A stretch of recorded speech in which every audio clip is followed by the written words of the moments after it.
Est-ce qu'il y a un rapport entre la chanson que vous venez d'entendre, là, l'OVNI de Polnareff, et la vente aux enchères en question? Oui, c'est une vente aux enchères. L'événement, elle est exceptionnelle parce qu'on ne vend pas des objets d'art, on ne vend pas des tableaux, des sculptures, des mobiliers, des pièces de monnaie, que sais-je encore. On vend quoi? Alors, on vend la collection de lunettes de Pierre Marly. Pierre Marly, William, c'est vraiment l'opticien qui a révolutionné la lunetterie dans les années 55-60.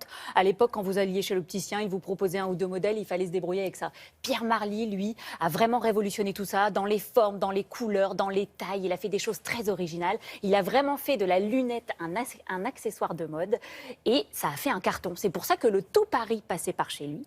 Et on trouve, par exemple, dans cette vente, eh bien, les lunettes blanches de Michel Polnareff, les lunettes noires bombées d'Audrey Hepburn, les lunettes d'Elton John, de Johnny, de Jackie Kennedy, de Giscard d'Estaing. C'était le lunetier à la mode, mais quoi. Bien sûr, toutes les stars passaient par sa boutique rue François 1er à Paris et il faisait vraiment un carton. Alors vous allez voir, nous avons rencontré son fils Gilbert Marly, qui est aujourd'hui à la tête de l'affaire familiale et il nous raconte un petit peu l'histoire. Regardez.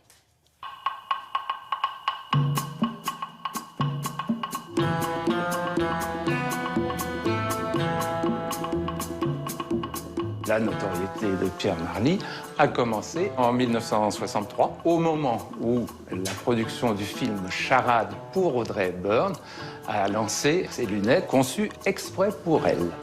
I want to say thank you. I'm truly, truly grateful. Pierre Marly a été nommé tout de suite après l'opticien qui habille les yeux du tout Paris.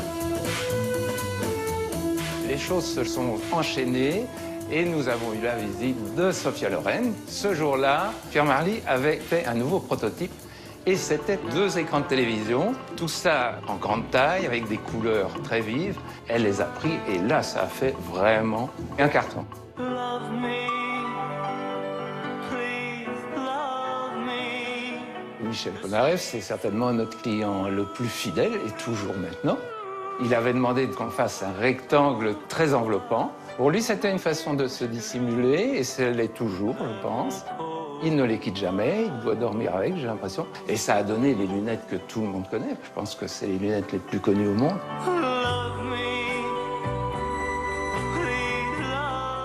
Je me souviens très très bien, il venait avec son Harley Davidson. Avec ses lunettes, il fallait les réparer. On lui demandait qu'il les laisse.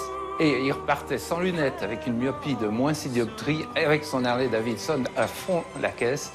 Ce qui m'a toujours laissé rêveur, parce qu'il ne devait pas voir grand-chose. Hein. Je t'aime, oui je t'aime. Gainsbourg, c'était un peu comme Polnareff. Il avait besoin de se dissimuler. Quand il venait au magasin, il venait avec Jeanne Birkin la plupart du temps. On sentait très bien que c'était quelqu'un de réservé, de très timide. Donc, à l'image de Polnareff, il a pris une monture très enveloppante, avec des verres foncés, très noctambules, disons. Et avec cela, il se sentait à l'aise. On dit de moi, je suis parfois un peu fofolle. Michou, il voulait quelque chose de très grand. Et nous faisons le bleu qu'il souhaite, parce que ce n'est pas n'importe quel bleu, n'est-ce pas? C'est vraiment son image de marque. D'ailleurs, il ne les quitte jamais non plus, vous le verrez toujours avec ses lunettes. Pierre Marly s'est adapté aux personnalités de chacun. Mais en fait, je pense que les lunettes faisaient aussi la personnalité de ceux qui le portaient. Et j'insiste beaucoup là-dessus. C'est vraiment les lunettes qui leur donnent leur particularité et leur personnalité. Mais comment se fait-il qu'il a pu récupérer toutes ces lunettes-là? La provenance est indiscutable, William, parce que Pierre Marly était un petit malin. Quand les stars revenaient avec leurs lunettes pour les faire réparer, les faire régler ou les ajuster, il les gardait et puis leur rendonnait une nouvelle paire. Et il gardait les anciennes dans un petit coffre très secret. Et en fait, sa collection était très secrète. Donc c'est ça, voilà pourquoi il a réussi. Tout simple. Ça, ici, vous avez les lunettes d'Elton John. Ça, c'est voilà, ça c'est un modèle unique. Donc c'est l'estimation la plus haute de la vente. Là, vous avez les lunettes de César. Regardez, celle-ci, c'est toute petite. Alors, César, il était très particulier, lui. Il voulait absolument, en guise de lunettes, ces petites choses qui... C'est le modèle d'essai. Voilà, c'est ce qu'on appelle le modèle d'essai. C'est l'opticien s'en servait pour régler. Mais alors, lui, il voulait absolument ça. Et puis ça, c'est les lunettes de Bernard Buffet. Alors là, elles sont incroyables. Il y a encore les traces de peinture. Il y a les poils des pinceaux.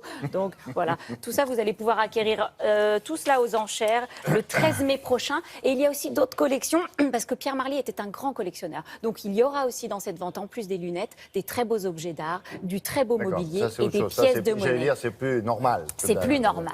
Voilà. D'accord, merci beaucoup.